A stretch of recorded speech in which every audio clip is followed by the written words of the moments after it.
to be taking you through reduction formulae. Very much important that you understand the word reduction. It has to do with reducing some things. Formula, okay, it has to be a formula that reduces something. What exactly are we reducing?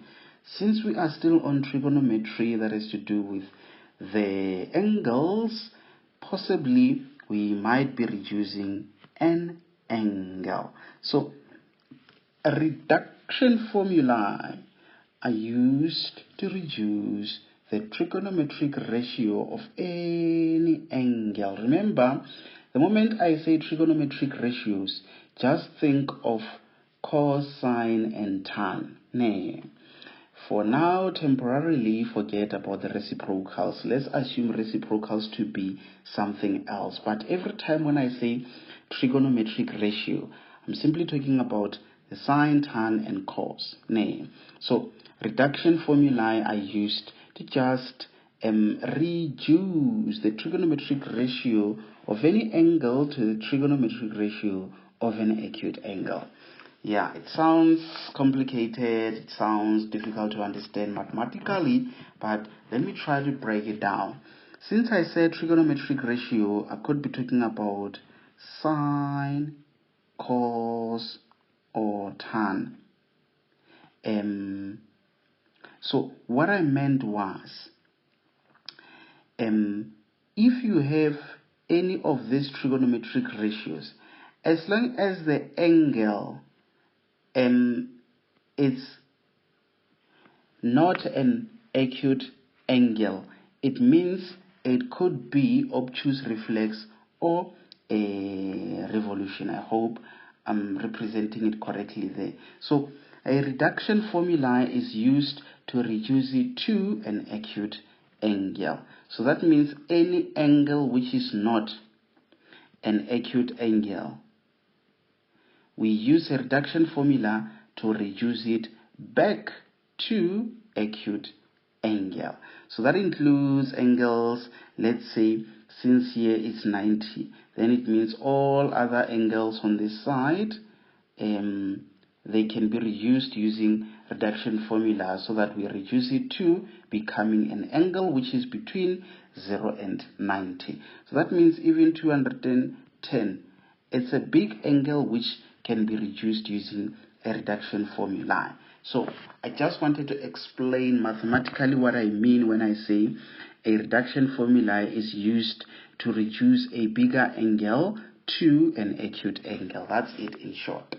You will notice that as we continue. So that should be the starting point in you understanding what exactly a reduction formula is. But most importantly, for you to easily be able to understand and apply those formulae, they will be based on this. If you remember, a Cartesian plane.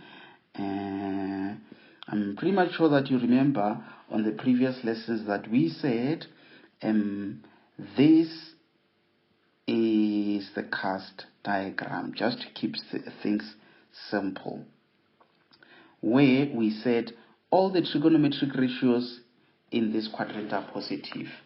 It's only sine which is positive, it's only tan which is positive, it's only cos which is positive in the fourth quadrant. So that's what you need to be aware of. Okay, maybe let's say since here it's 0 degrees and 360 degrees, and then here we have 180 degrees. I want us for now to focus on that line, which is the supplementary for the supplementary angles. Or let's say we focus on the x-axis, and then at a later stage we will look into the y-axis. Those angles operate differently. So it's fine, don't worry that much. I'm just trying not to complicate it or saying too much of big words and all of that. But let's just be honest about something, honorable member. Maybe let me change the color there. and say, would you agree that all the angles that fall in the second quadrant, remember this is quadrant 1, this is quadrant 2, this is quadrant 3, this is quadrant 4. So all the angles that fall in the second quadrant, those angles are 180 minus. Because when you say 180 degrees and you minus whatever acute angle, whatever angle, it takes you back in the second quadrant. But if you say 180 plus, it takes you to the next quadrant. So that means all the angles that fall in the third quadrant are the 180 plus. For example, 180 plus 2 is 182. It falls in the third quadrant. Then the ones falling under fourth quadrant, it will obviously be 360 degrees minus. So that means 360 degrees minusing an angle, and that will take you in this quadrant. So trust me when I say this topic, it's not that much complicated. It just needs you to pay attention, and you just need to pay maximum attention. You might not understand where all of this is going and all of that, but the nice thing with my lessons is that you will connect the dots at the end of each lesson. So I won't leave you hanging, whereby tomorrow I'll continue from where I left off, and then only after a week that's when you start connecting the dots. Nope. That's how you should study.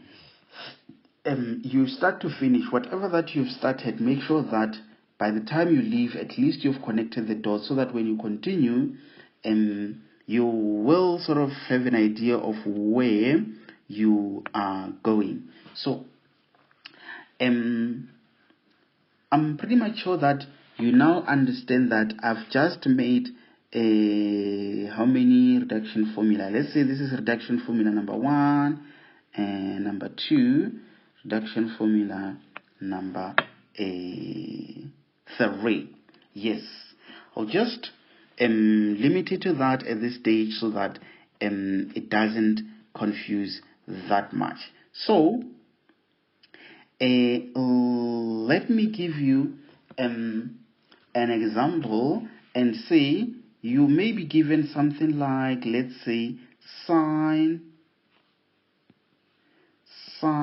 of 180 degrees, maybe let us minus an angle there, and they say evaluate this thing as an example. So how do you work it out? You don't need too many steps. In just one step you will be done, and this is how you work it out. You always work it out in reverse in terms of interpretation. You will firstly say 180 minus an angle. It falls in which quadrant? It falls in quadrant number 2. Nay. And then in quadrant number 2, this trigonometric ratio, is it positive or negative? It is definitely positive. You can see by the cast diagram, it is positive. Then it means instead of you having 180 minus that, you will just rewrite it as positive, because in that quadrant it's positive, and then it's sine an angle. Then you are done. That's how easy it is. Nothing complicated. Just like that, you are done. I will show you how I used to prove if what I've made is wrong or correct, because what makes it to be correct is for you to have a final answer which is with the correct sign. If you are not careful, you will end up having a negative sign where it is supposed to be positive. So it's easy for you to do it correctly if you follow these steps. Let's maybe do another one. Let's say you are given cos 180 degrees, and then they say minus what is it? Minus theta. So again, this is how you do it. You will always need this thing of the cast diagram. If you just say a cast diagram, so it's quadrant 1, 2, 3, and 4, where cos is positive in quadrant 4, all of them positive in the first, only sine positive in there, only tan positive in there. That's how you interpret that cast diagram. So what did I say? Interpret it in reverse and say this thing of 180 minus an angle, in which quadrant does that fall? It's in the second quadrant that we know. So it's in quadrant number 2. In quadrant number 2, okay, let me just be careful and say, don't write this thing of that and then you say 2, because it will look like you are dividing that by 2. Because I know you're going to do that and then it looks like you've done something else. So just say 180 minus that, it falls in the second quadrant. So the question is, in the second quadrant, is cos positive or negative? Cos is negative in the second quadrant. Why? Because it's only sine which is positive. Anything else is negative, which means tan and cos are negative in that quadrant. So in this quadrant, it's only tan which is positive. That means sine and cos are negative. In this quadrant, it's only cos which is positive. That means sine and tan are negative. So that is why I'm saying in this second quadrant of 180 minus an angle, that's where only sine is positive. Therefore, you will write it as negative cos. And then you just write that angle. So can you see? We have reduced this big angle into a smaller angle. That's what a reduction formula does. You just reduce it from being a big angle to being a smaller one. You just need to be careful of the sign. That's all that you need to do. Let me be fair and include one that has tan and say tan 180 degrees, and then I'm just going to minus, let's say, that there. Same principle. 180 minus in which quadrant? Second quadrant. Is tan positive or negative in the second quadrant? Is negative. That's why you will therefore just write negative tan of an angle. And that is the end of it. Not that much complicated, straightforward. So now, okay, maybe let's look at another one. Maybe let's say, remember, cast diagram. This thing you will always need it under this part of trigonometry. So let's see. Okay, now this time around, let's say you are having sine of 180 degrees that you plus it with an angle. It's given to you like this. So you need to know in which quadrant does this fall. Obviously 180, as long as you plus it, it takes you to the third quadrant. It would be the second if you had to minus that 180, because it's like you're saying 180 minus 30, which is 150, and it's in the second quadrant. But if you say plus, then it's in the third quadrant. Okay, so now you say, since it is in the third quadrant, is sine positive in the third quadrant? No. It's what? It's negative. That's why you will just write negative sine of an angle. Then you are done. Okay, let's look at another one and say, what if you are given cos, let's say 180 degrees, that we plus it by an angle. This one you will say in which quadrant? Quadrant number 3. In quadrant number 3, is this thing positive? Nope, it's negative. That is why you will say negative that thing. I hope that part makes sense. Easy, easy, easy, easy, easy. So now again, let's do tan of 180 degrees. Again, let's plus it by an angle. So here we will say, in which quadrant does that angle fall? Quadrant 3. In quadrant 3, is tan positive? Yes. So that means this one becomes positive tan of an angle. So can you see? now I've just taken you through those two reduction formulae, the one for 180 plus and the one for 180 minus. I've just explained to you how those two works. Let me explain how this one works.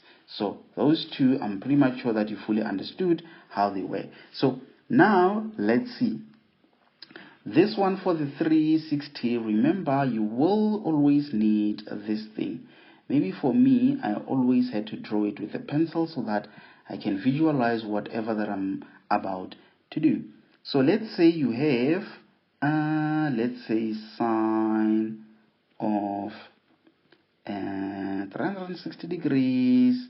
Maybe let's minus this one with that. So this one, definitely you will say 360 minus, in which quadrant? Definitely quadrant number 4.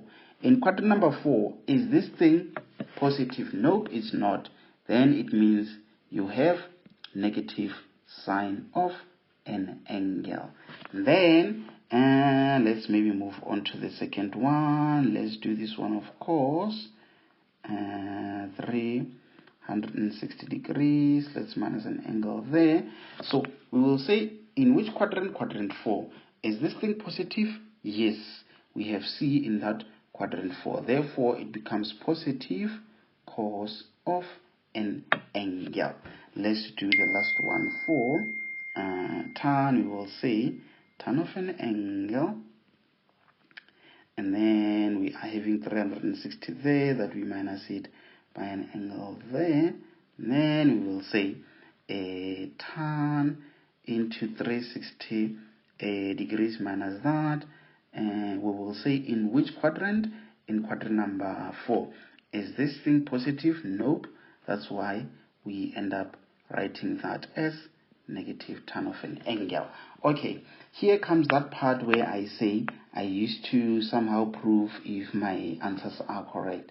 So if you punch on your calculator, you say tan into 360, you can choose any angle. I used to choose between those special angles of 30, 45, and 60. So for example, what I'm saying is, if you put angle 30 there, whatever answer that you get, it will be the same as this one where you put that there. So if you say tan, maybe let's do it. If you say tan 360 degrees, you minus, let's say 30, you close, equals to, it gives you negative 0.57 wara. That means if you say negative tan 30, it should give you that same answer with the same sign. So the problem that you might do, it's when your left has a positive but your right has a negative of the same value. So that's how you know you made a mistake with the sign. So what I mean is that even if you say cos into 360 minus, if you put 30 there, it should give you the same answer that you get when you say cos 30 there. Even the sign, it has to be the same. Same as this one where you say sine into that and that. When you punch negative sign that, it has to be the same answer. Same with all these others. That's how I used to prove if my reduction formula has been applied correctly. Okay, I hope you did understand what I've explained there. So I'm pretty much sure that at this stage you are able to connect the dots.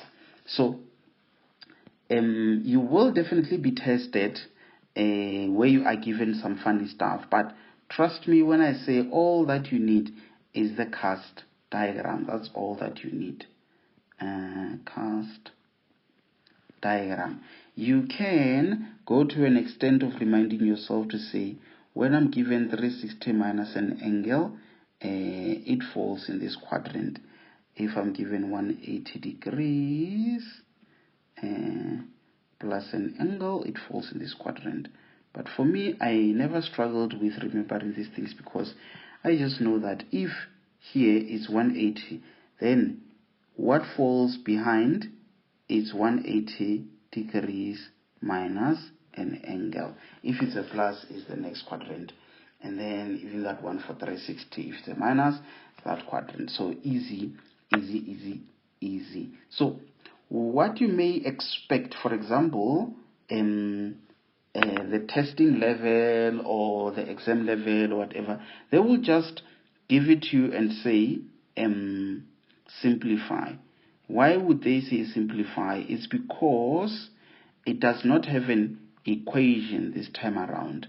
So they just give you that and they say simplify it. Simplify it, which means rewrite it in its simplest form.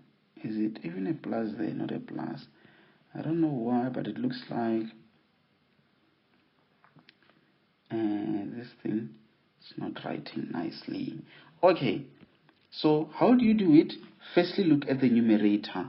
It's like you're dealing with it separately. Cos 180 plus which quadrant? Quadrant number 3. Is cos positive? Nope. That's why I will rewrite it as negative cos of that. Then let's go to cos 180 minus. Cos 180 minus which quadrant? Quadrant 2. Is cos positive? Nope. Then it means it's going to be a negative cos of an angle. Then mathematically we know that negative cancels, cos angle cancels, then you have your final answer being equals to 1. This is the type of questioning that you might need to expect in some of your exams. So let's perhaps look at another one. Maybe let's say this time around you are given, let's say tan, then you have 180 degrees there. Maybe let's plus it with an angle and then we close it. Maybe let's add another one there. So can you see? Okay, so we just add just quickly attend to this. So we just add here. I can just say 360 degrees where I minus that, and then I will divide it, and let's see, we will say tan of 360 degrees, and this time around let's minus an angle there. Okay. So this is it, honorable member. So you do it part by part, not that much complicated. So you see this one, it's 180 degrees plus an angle. Which quadrant? Quadrant number 3. Quadrant number 3, tan is positive. Then this one, quadrant number 4, sine negative. This one, quadrant number 4, tan negative. So it becomes easier to know what to write. So definitely this one, it will be positive tan angle. Then you will be multiplying it by, if it is negative, always put it inside the brackets so that it doesn't confuse you to be a minus. Put it inside the brackets as a negative angle. Then even this one, put it inside the bracket as negative tan of an angle. Then it looks like we are getting somewhere, because that cancels with that sine cancels with that, then you just remain with sine of an angle, and that is the end of it. The nice thing again about simplification is that if you decide to put 60 there, 60 there, 60 there, and again you put 60 there, you get the same answer when you press equal sign there and also equal sign there. That is the nice thing about simplification. So that angle, it has to be the same throughout. If you use 45, it has to be 45 everywhere else you see theta. And then even the final answer, you do the same, and that's how you test if your final answer is wrong or correct. It has to be the exact same answer with the exact same sign. Not that much complicated.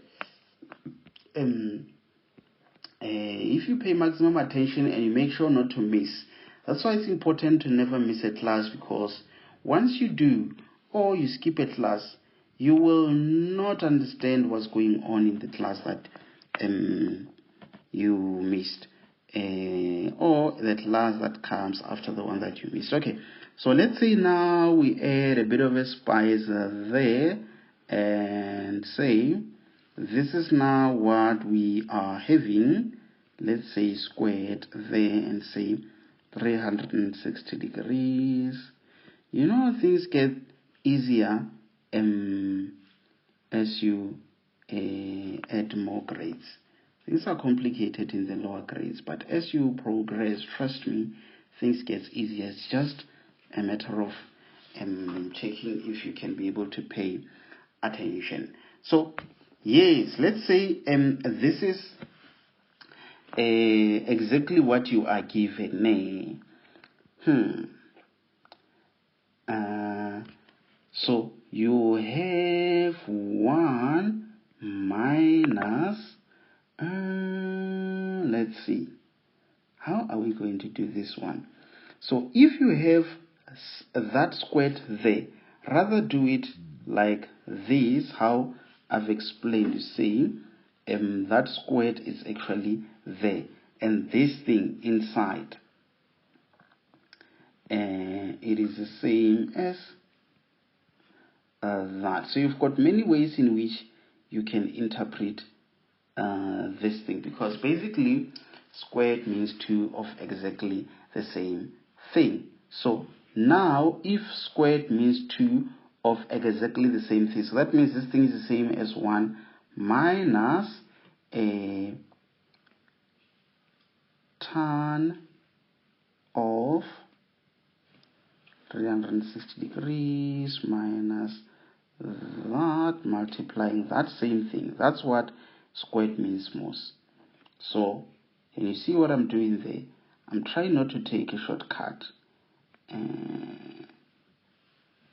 Someone might show you how to take a shortcut, but trust me, when things are complicated, also big, which means you are going to be in a big problem. Okay, then it's fine. So you still have your 1 minus.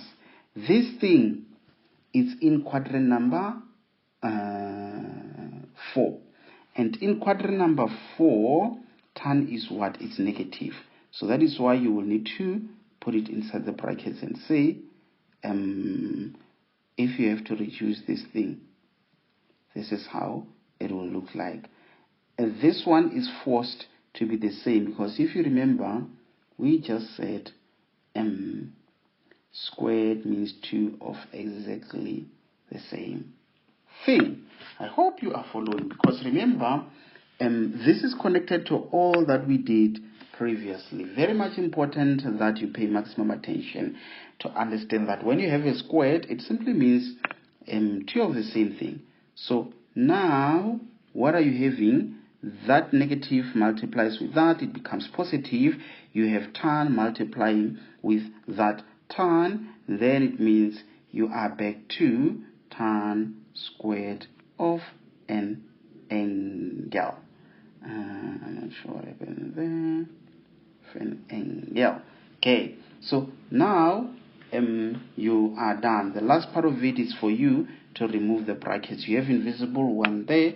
It's like you have 1 minus tan squared of an angle. That should be the end of it.